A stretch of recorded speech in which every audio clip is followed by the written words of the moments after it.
1988 Monte Carlo SS ECM to engine harness. It starts up here. The blue and black guy come out of the back of the ECM.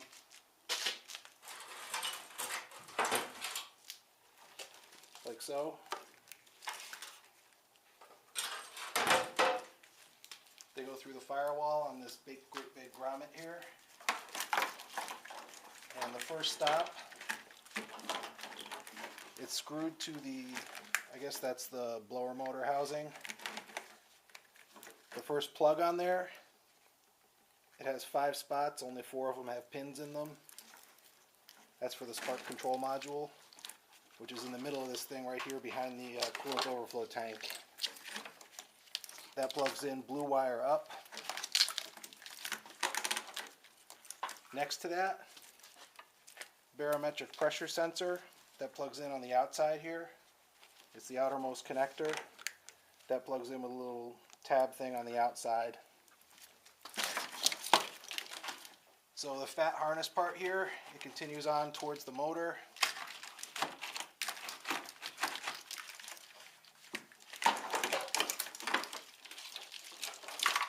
The next connectors are for the air injection system, which is not on this car.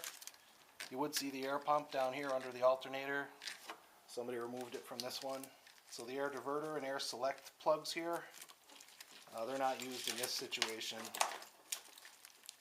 What you would have is air diverter. It looks like it's got black with a pink stripe and pink with a black stripe. The air select, pink with a black stripe and maybe gray.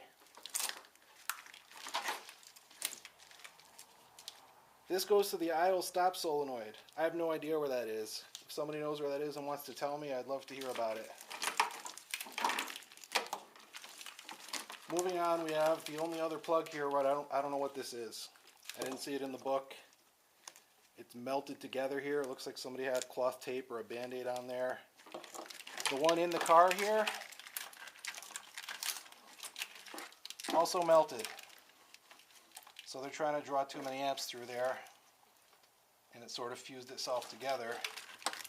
It looks like it comes out of this T-fitting here labeled 4. If anyone knows what that one is, I'd love to hear about it. So just up from there, the harness kind of splits into 2 spots. The smaller bundle goes towards the front of the carb, and the longer part goes towards the back of the motor. So going towards the back of the motor here, you have together the Egr Solenoid connector. Looks like gray with pink and pink with a black stripe. And the vacuum sensor, which is green with a black stripe, gray and white. It could be black and white. Those plug into this thing. Now this isn't mounted on this motor, but I believe it goes right back here next to the distributor. And I think it bolts right into the intake like that. The upper part, the vacuum sensor, this guy here plugs right into the back of the carburetor. Where you can see this little blue cap next to the brake booster vacuum fitting. This guy would go right on there. And then the vacuum sensor plugs in right up to there.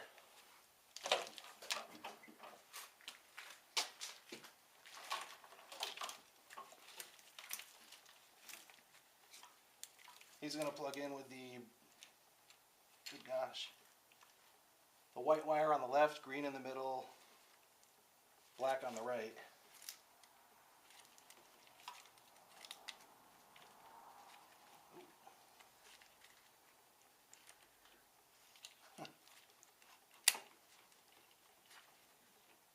The Egr solenoid's down below. That's this 2-barrel guy.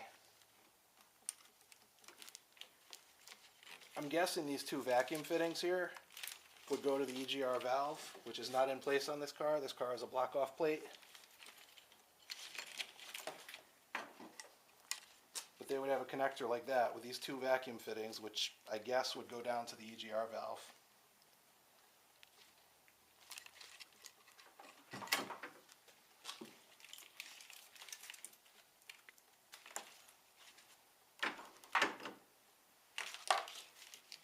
Moving up past the vacuum sensor and Egr solenoid, we got the distributor cable.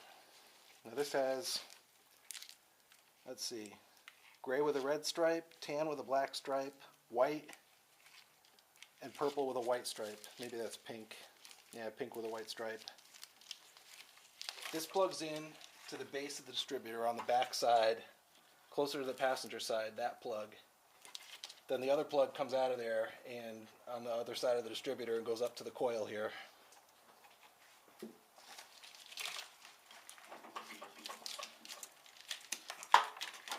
On its sort of own little pigtail here, we got the torque converter clutch solenoid. This goes all the way down behind the engine and plugs into the side of the transmission. That controls when the torque converter locks up on you.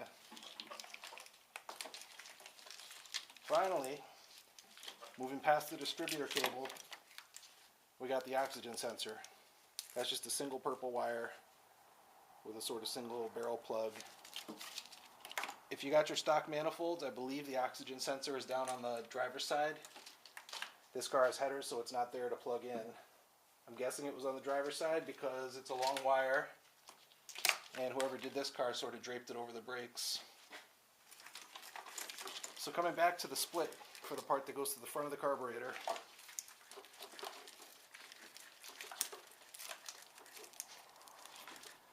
Alright, Canister Purge. That's for your vapor canister. That's not costing you any horsepower. Keep it hooked up.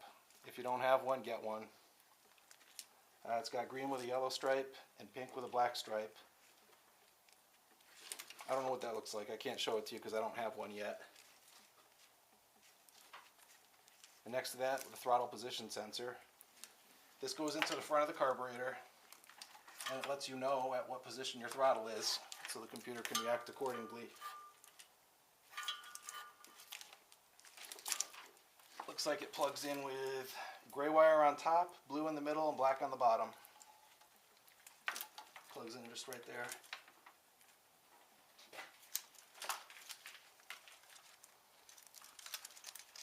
This is a very important one, mixture control. It's got a light blue and a pink with a black stripe. 2 barrels. It goes right into the carburetor, right up here. That's the one that tells the carburetor how much gas to give you. It's based on feedback from the oxygen sensor. That controls your air-fuel mixture. This green guy is for a dwell meter. You want to get an analog one with the needle on it. That lets you manually check what kind of air-fuel mixture you're getting sent from the computer. Coolant temperature goes right into the thermostat housing. It's just a yellow and a black. This car actually has one still in it with all the other stuff they took off. I don't know why they left that on.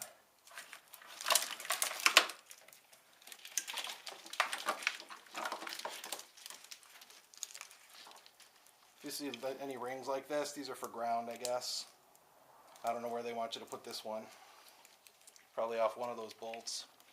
Maybe this guy here on the alternator bracket. It looks like there's a ring under there that kind of lines up with this one. So that's probably where that goes. Looks like it has 2 wires in it as well. Is that everything?